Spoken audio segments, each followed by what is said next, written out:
ادویات اور یہ منشیات فراہم کرتے ہیں. اچھا, جب اس کو حراست میں لیا گیا لاہور سے اور پھر ہفتہ 10 دن کے بعد اس کو پولیس کے حوالے کیا, اس دوران کوئی انویسٹیگیشن ہوئی ہے؟ ظاہر ہوئی ہوگی, اور اس سے پوچھا گیا ہوگا, اس کے کلائنٹس کی لسٹ لی گئی ہوگی, ایسا کچھ چیز سامنے آئی ہے؟ اس انویسٹیگیشن کے مطابق مور دین کوئی 2500 کے قریب جینزی جو اس کے کلائنٹ ہیں, یعنی 2500 جینزی جو اس کے کلائنٹ ہیں. اچھا, یہ جینزی کون ہے سب کو پتا ہے, نئی نسل ہے بالکل, کالجز کے, یونیورسٹیز کے اور پوش علاقوں کے رہنے والے ہیں. اسی طریقے سے 800 وہ ممبران ہیں جو براہ راست, بڑے نامور شخصیات جو براہ راست ان سے, اس خاتون سے رابطے میں رہتے تھے اور ان سے اپنی ڈلیوری منگواتے تھے. تیسری چیز, جو کچھ پولیٹیشنز کے نام آنا شروع ہو گئے, وہ بھی اس سے رابطے میں رہتے تھے, بلکہ ایک کا تو آج انویسٹیگیشن میں ہے کہ وہ اس کے مقروض بھی تھے.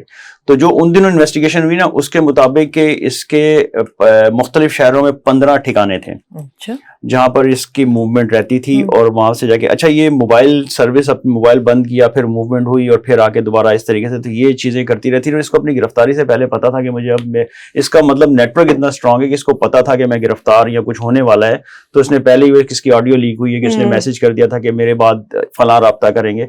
تو یہ نیٹ ورک بہت مضبوط ہے, اور شہر بھر میں. اچھا یہ صرف کراچی, لاہور, اسلام آباد نہیں ہے, کشمیر, گلگت, مری, پشاور, فیصل آباد, ملتان, کراچی, لاہور, اسلام آباد. تو پھر تو ٹھیک ہی ہے نا, اگر وہ اپنے آپ کو کوئین کہہ رہی ہے تو ایسے ہی نہیں کہہ رہی. پورے پاکستان میں اس کا نیٹ ورک پھیلا ہوا تھا. ہاں, تو یہ تو اربوں کا گیم ہے, اس کا مطلب ہے 200 کروڑ سے اوپر کی گیم ہے یہ.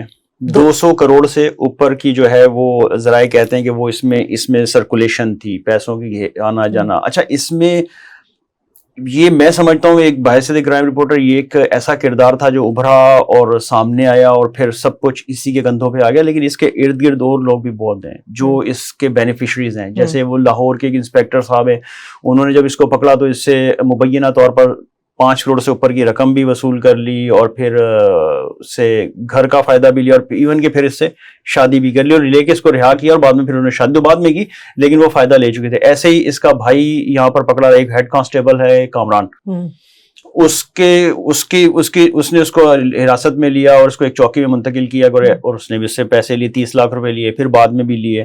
تو یہ ہزاروں والی گیم ہی نہیں ہے, لاکھوں کی گیم تھی اور کروڑوں کی گیم تھی, اور اسی میں وہ فائدہ لیتے رہے. جیسے یہ اس نے اپنی انویسٹیگیشن میں انکشاف کیا ہے کہ ایک اینٹی نارکوٹکس کا آفیسر تھا, وہ 1 کروڑ سے زیادہ ان سے پیسے ہتھیا چکا تھا, ہتھیا گیا, وہ اپنی کٹ لے لیتا تھا, پکڑ لیا, چھوڑ دیا, کٹ لے لیا. اس دوران یہ جو پنکی محترمہ ہیں, یہ کراچی میں بھی